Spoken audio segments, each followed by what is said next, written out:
Una feliz tarde y gracias por conectarse con nosotros en El Peso del Peso, este espacio del canal Telemedellín, donde todos los sábados a la 1 de la tarde compartimos diferentes temáticas económicas. Y comenzamos nuestro programa con un tema de bastante interés para todos los consumidores, pues esta semana entró en vigencia la conocida Ley Dejen de Fregar. Esta impide que los bancos, entidades de cobranza o entidades financieras llamen a los consumidores en horarios fuera del horario laboral. Por eso quisimos invitar a Laura Bañol, quien es la directora de la Asociación de Consumidores de Medellín. Laura, gracias por aceptar la invitación al Peso del Peso para hablar y ampliar este tema. Buenas tardes para toda la audiencia. Muchas gracias por la invitación que le hacen a la Asociación de Consumidores de Medellín para hablar de estos temas que nos involucran a todos los consumidores. Laura, ¿en qué consiste detalladamente esta ley? Expliquémosle un poquito a todos nuestros televidentes. La ley que ha tomado el nombre, digamos, jocosamente, pero así para que entre más en el consciente y en el colectivo ciudadano, hemos encontrado que básicamente el desarrollo de esta estrategia legal busca garantizar y concretar el derecho a la intimidad, el derecho al buen nombre, el derecho a tener sosiego digamos, en la intimidad del hogar. Entonces esta ley fue aprobada en este año, la ley 2300 del año 2023, y que empezó a tener vigencia el 10 de octubre de este año. Tuvieron 3 meses para la entrada en vigencia. Entonces, lo importante, y contextualizando un poco esta temática, va direccionada a proteger la estabilidad emocional, a garantizar el derecho a la intimidad, a no ser molestados, digamos, generar situaciones negativas y adversas en el núcleo familiar. ¿Y cuáles son entonces esos horarios y también los días en que las entidades financieras o de cobranza llaman o pueden llamar a los usuarios para hacer algún tipo de cobro u ofrecer algún servicio? Bueno, dentro del mismo marco de la ley nos ha sido indicado, inclusive con mucha precisión, que estas obligaciones, sobre todo estas entidades financieras, casas de cobranzas, estas empresas que se dedican al factoring, que es un negocio también de manejo de cartera, cualquier forma que el comercio o las entidades financieras utilicen para cobrar obligaciones adquiridas por los consumidores o por los usuarios, deberán hacerse dentro de un periodo en la semana, de lunes a viernes, en horarios de 8 a 12, de 2 a 6. Que no molesten esos horarios del compartir de la familia, salvo, y ahí sí hace la salvedad de la ley, que el mismo usuario haya autorizado a la entidad a ser llamado en horarios distintos a los contenidos en la ley. Precisamente, Laura, profundicemos un poco sobre lo que hablabas hace unos instantes. ¿Cómo puedo identificar yo como usuario que acabo de firmar una cláusula en la que le permite a esa entidad llamarme a cualquier hora del día y cualquier día de la semana? Pues, María, normalmente en el tema de los horarios y el clausulado, pues ahí sí tenemos los consumidores que ser muy juiciosos en la lectura de esas cláusulas y sobre todo preguntar al momento de estar haciendo el negocio, porque también es claro lo que tú dices, que en esos contratos de condiciones uniformes o de adhesión, donde uno poco o nada discute las cláusulas, están incorporadas. Entonces, si uno firmó esa cláusula y no desea ser molestado en esos horarios extremos, porque hemos sabido de casos supremamente delicados donde llaman a las personas a cualquier hora de la noche, cualquier hora del fin de semana, generan malestares, etcétera. Si nosotros en el contrato aceptamos esa condición y queremos modificarla, debemos hacer un escrito comunicándole a la entidad que no desea ser molestado en horarios distintos y formular los horarios en los que puede recibir la llamada. Inclusive es muy valioso también en la ley que dice que la persona no puede ser inclusive molestada en su sitio de trabajo. O sea, casi que el comercio y las entidades financieras tienen que extremar demasiado cuidado para saber en el horario y en los lugares y el canal a través del cual se va a hacer la cobranza o el recorder del pago, porque de lo contrario, pues fíjense también que el sentido de la ley termina también justificando lo siguiente. Muchas personas bajo el entendido de que están haciendo un cobro de una obligación legítimamente adquirida, pues a veces se abrogan o se ganan, digamos, algunos privilegios, se quieren ganar algunos privilegios, casi hasta de amenazar al deudor, de generarle temores, miedos, incertidumbre, casi rayando con una extorsión. Entonces la ley lo que está haciendo es eso, favoreciendo esos límites y los canales y la forma en que se debe hacer la cobranza. Estamos de acuerdo con que el comercio y el mercado se mueva a partir del crédito, pero un crédito dentro de unos límites de la moralidad, del respeto por las garantías mínimas de los ciudadanos, y por supuesto el comercio va a tener que extremar muchos más cuidados y ser mucho más profesionales en este tipo de operaciones. ¿Cuáles son entonces esas entidades garantes a las cuales los usuarios pueden acudir en caso de sentir vulnerados sus derechos? Pues ese es el principio de legalidad, de nosotros depositar la confianza también en estas entidades creadas por el Estado colombiano, las que están vinculadas a esta ley, específicamente muy marcadas en esta ley que es muy cortica, que también invitamos a los ciudadanos a empoderarse en el conocimiento. Es una ley de 10 artículos y trae, digamos, las hipótesis muy marcadas. Entonces, en esos casos, la Superintendencia de Industria y Comercio es una de las llamadas a recibir las quejas, reclamaciones o peticiones de los consumidores y usuarios que se vean afectados por la vulneración de este derecho. Y también en el caso de los bancos, corporaciones, fondos, etcétera, todos los que manejan la parte financiera, Superintendencia Financiera de Colombia. Ellos tienen canales en sus páginas web a través de los cuales se puede formular y generar la petición, queja o reclamación expresada por el consumidor, preferiblemente que se tengan evidencias, mensajes, etcétera, para poder darle soporte a esa reclamación. ¿Y qué deberá hacer el órgano estatal? Pues hacer el debido proceso, investigar y sancionar si hay vulneración a este derecho.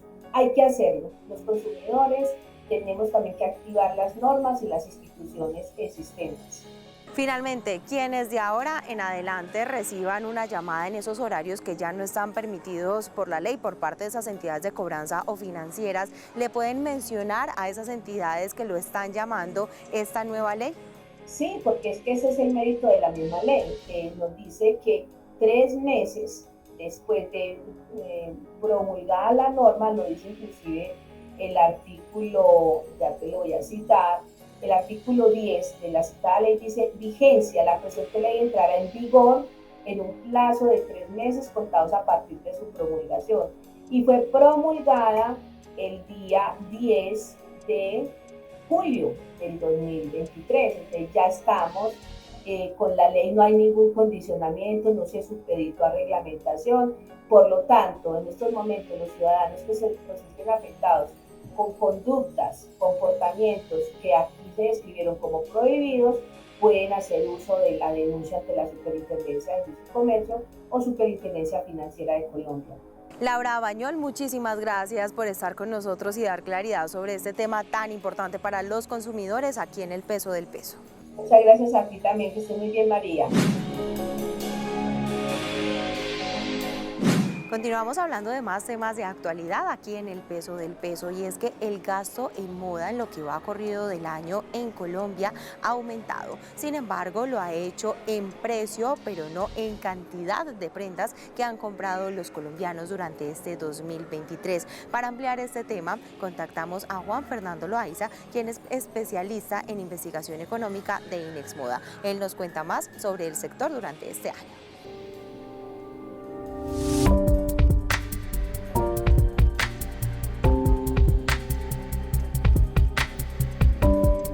Viendo el comportamiento que ha tenido el gasto en moda durante todo este año, podemos proyectar que el acumulado de enero a octubre del año 2023 va a llegar a los 25.8 billones de pesos. ¿Esto qué quiere decir? Quiere decir que los hogares colombianos estamos gastando un 5.6% más en dinero, sin embargo nos están alcanzando para 3 unidades menos. Si el año pasado compramos 100 unidades, este año nos están alcanzando para 97 unidades.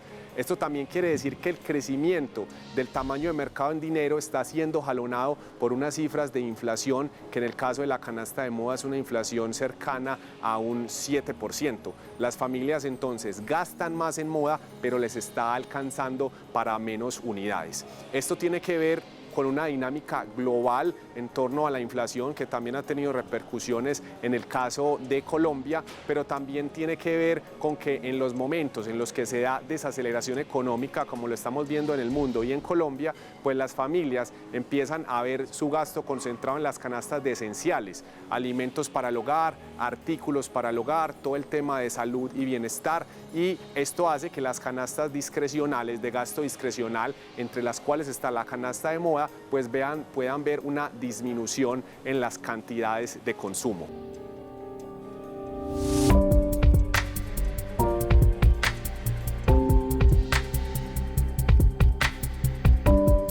Durante muchos años las cifras de inflación de las marcas han estado entre 0 y un 1%. De hecho, se dice que el consumidor colombiano de moda es un consumidor que no es experto, es un consumidor que es conocedor, y es conocedor no porque conozca mucho de las materias primas y los procesos productivos, sino porque conoce mucho de los canales, por dónde comprar, en qué momento, en qué fecha son las promociones, compara los precios en los canales, y eso ha hecho también que ese consumidor sea como un cazador de descuentos o un cazador de promociones. Las marcas muchas veces han entrado en esa dinámica muy enfocada al costo y a la excelencia operacional, y esto hace que se presionen sus márgenes de ganancia. Sin embargo, también hemos visto cómo marcas enfocadas en el valor y la diferenciación aprovechan para actualizar su estrategia de precios, no cada vez que pasa un año, sino con la salida de nuevas colecciones, nuevas cápsulas, nuevas líneas de producto e incluso con el ingreso a otros mercados.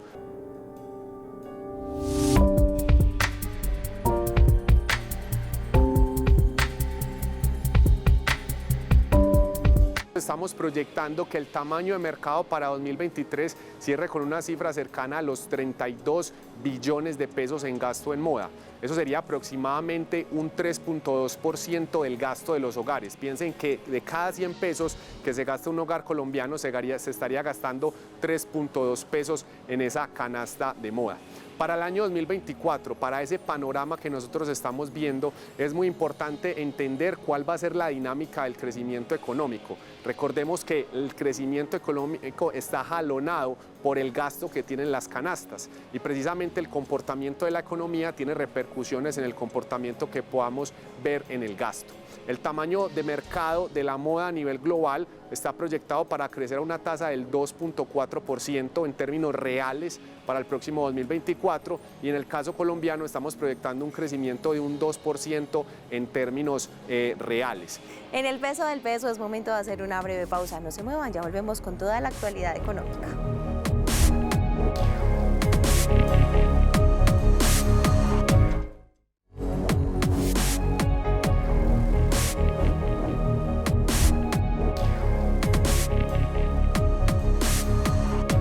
Gracias por continuar con nosotros. Hace algunos días, gremios del sector energético del país dieron a conocer un comunicado con algunas propuestas claves con el fin de mitigar el impacto de la crisis energética que está atravesando el país. Actualmente el sector eléctrico del país presenta un panorama desafiante derivado de situaciones como la disminución en los niveles de energía de los embalses, retraso en la puesta en marcha de diferentes proyectos de generación y dificultades financieras de las comercializadoras. Por eso los gremios del sector Acolgen y Andesco plantearon algunas acciones para evitar que se presente una crisis energética en el país, entre las cuales se mencionan: resolver la recuperación de los saldos acumulados de la opción tarifaria que tienen los comercializadores y hoy superan 6 billones. Realizar por parte de los gobiernos departamentales y locales los pagos de las deudas de energía de las entidades oficiales.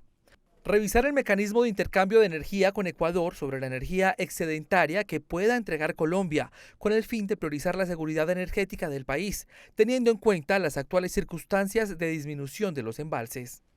Según indican los gremios en el comunicado emitido, los principios de la propuesta no afectaría la formación del precio de bolsa y sus efectos ocurrirían de manera expedita una vez se expida un documento resolutivo definido por parte de la CREC.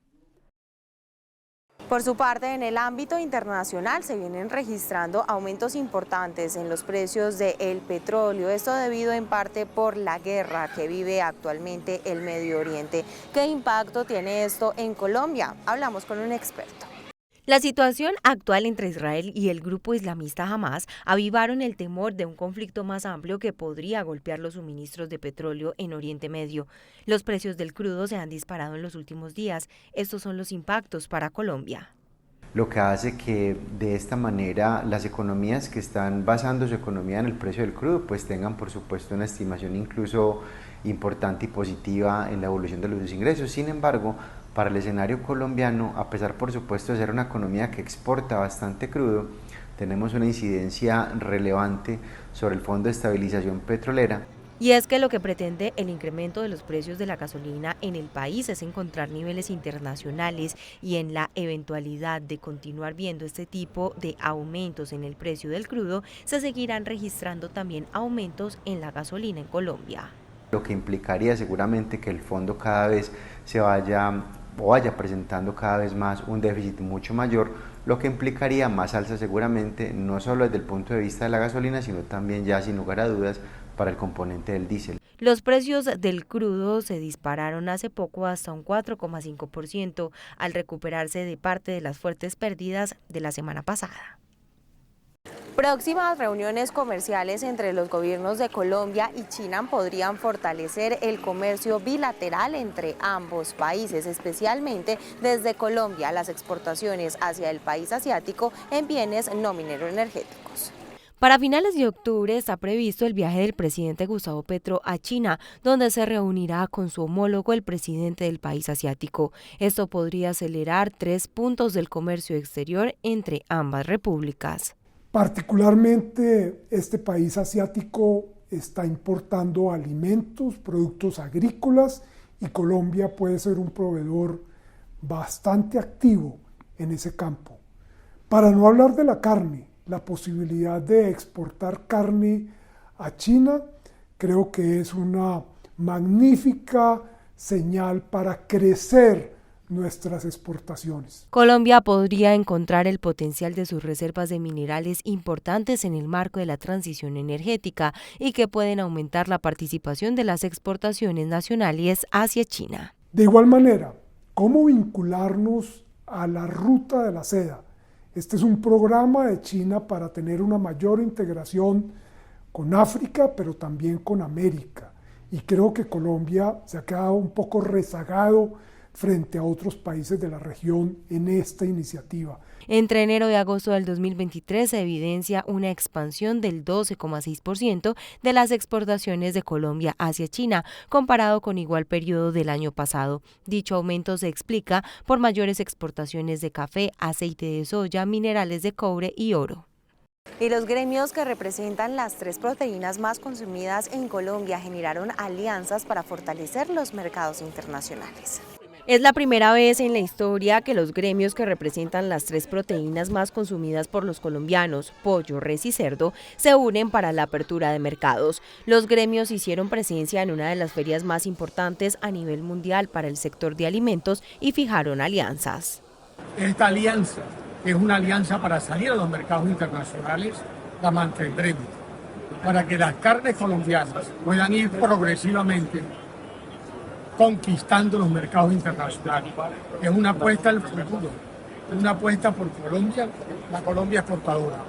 Su articulación representa una oportunidad para establecer contactos comerciales e iniciar procesos de admisibilidad y de negociación.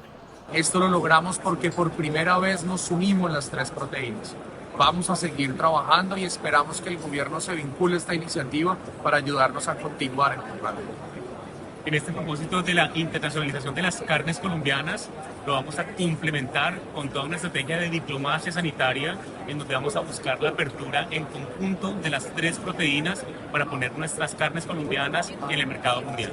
Cabe mencionar que algunos días atrás el Ministerio de Agricultura logró aprobar el protocolo sanitario para la exportación de carne bovina a China. Con este proceso, el gobierno amplió el registro para que las empresas que sean exportadoras puedan hacerlo. Entre enero y agosto del 2023 se han movilizado cerca de 19 millones de pasajeros en vuelos nacionales, aunque esto representa una recuperación comparado con igual periodo del año pasado. Según algunos gremios, esta ha sido lenta. El cese de operaciones de 2 aerolíneas en el primer semestre de este año generó un gran impacto en el tráfico de pasajeros en vuelos nacionales. Sin embargo, según la Asociación Nacional de Agencias de Viajes y Turismo, entre enero y agosto ha presentado una lenta recuperación.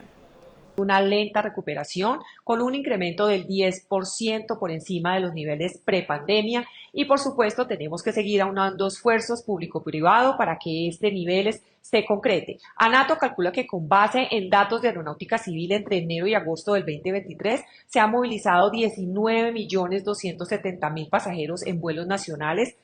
Estas cifras representan una recuperación del 88% del tráfico durante el mismo periodo del año anterior. A lo largo de los últimos meses se ha registrado una recuperación lenta pero constante, es decir, en abril se reportó un 79% de crecimiento del tráfico de pasajeros en vuelos nacionales comparado con el mismo mes del 2022, pero en agosto ya alcanzó una recuperación del 90% respecto al mismo mes del año anterior. Se espera que durante esta semana de receso escolar las agencias de viajes tengan un incremento en las ventas entre el 5 y 10% comparado con el mismo periodo de 2022, lo que continuaría impulsando las ventas del sector.